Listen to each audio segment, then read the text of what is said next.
Now, you're looking at a disease that's already being treated rather well, but raises certain questions. Why were you so interested in looking at cell-free DNA? Well, although Hodgkin lymphoma is a disease which is well treatable and highly curable today, there are a number of important issues that remain. First of all, for those patients who will be cured successfully by current therapy regimens, there is the important concern of late treatment-related toxicities which compromise the long-term perspectives of these cases. So there is an ongoing need, there is still a pressing need to de-escalate therapy in those patients who could benefit from that. But it's very difficult to identify those cases. Then there's another point. Although the therapy of Hodgkin lymphoma has been a success in the second half of the previous century, there is a fraction of about 10 to 15% of cases who will fail primary therapy and who will be difficult to manage. And also today it remains difficult to identify them upfront. So you need more refined tools, and that's exactly what you've been trying to do in this study. Yes, that's right. What did you do? Well, the problem in understanding the biology of Hodgkin lymphoma is that the malignant cell of Hodgkin lymphoma, the Hodgkin-Sternberg cell, is quite rare in Hodgkin lymphoma biopsies. It represents 0.1 to 1% of the cells in the biopsy. As an aside, could you explain why that is? Well, that means that doing genomic or molecular studies on the malignant cell of Hodgkin lymphoma is extremely demanding. You cannot just take a biopsy or a piece of a biopsy and do studies on this tissue, on DNA or RNA extracted from this tissue. What you need is you have to purify these cells by laser microdissection, and that's very laborious and difficult to apply in a clinical context. And the step forwards that you made was what? Well, a little bit by accident or incidentally, we found that by analyzing circulating cell-free DNA from plasma of patients with Hodgkin lymphoma allows to detect and identify genomic imbalances present in the Hodgkin-Sternberg cell. Could you take me through what you did to discover this? Well, that was the discovery arose from an incidental observation. The point is that we recently introduced non-invasive prenatal testing in our department, which is based on low-pass sequencing of cell-free DNA.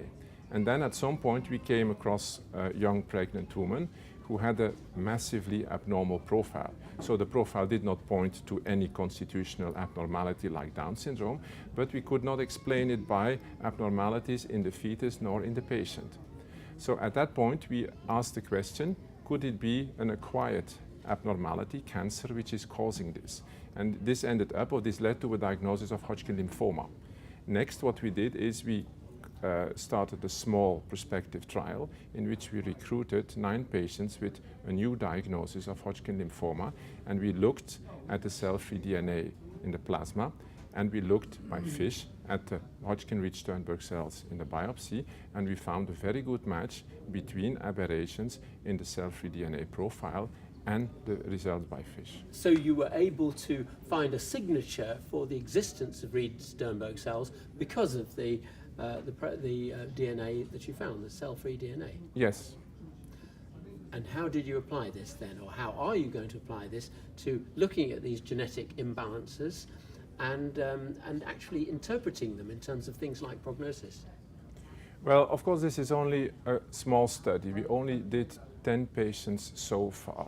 So what we provided in our study is a technical proof of principle that by sampling cell-free DNA and analyzing that from the plasma of patients with Hodgkin lymphoma, we can obtain, we have a direct or rather straightforward manner of obtaining information on the Hodgkin-Sternberg cell. I think, first of all, what we will have to do is to recruit more patients in the context of clinical trials. But what I see is 2 important perspectives as of now.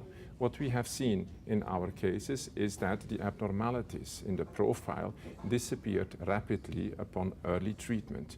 Within 1 cycle or 2 cycles of chemotherapy, the genomic representation profile had been restored to normal. So what could be an interesting possibility is that this could become a non-invasive tool to monitor interim disease diagnostics, as PET-CT is normally done now in clinical trials to look at the interim disease response.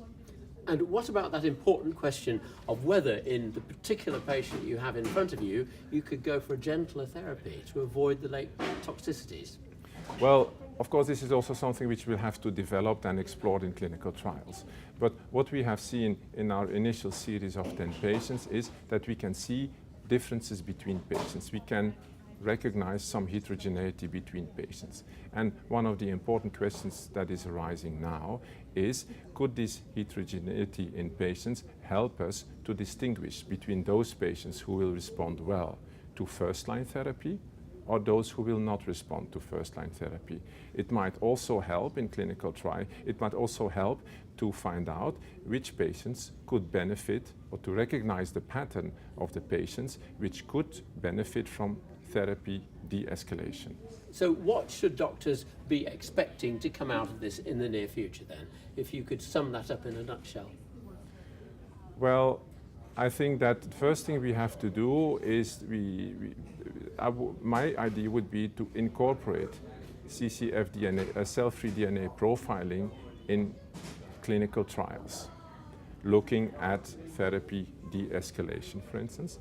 And then what we will be able to do is to correlate the profiles with those patients who relapse, those patients who respond very well, or maybe those patients who respond adequately to a de-escalated therapy. How I see this new possibility, I see this as a new research tool to look at Hodgkin lymphoma patients and to try and address a number of translational questions which remain unresolved now. It looks like we have a novel gateway to the genome of the Hodgkin-rich Sternberg cell.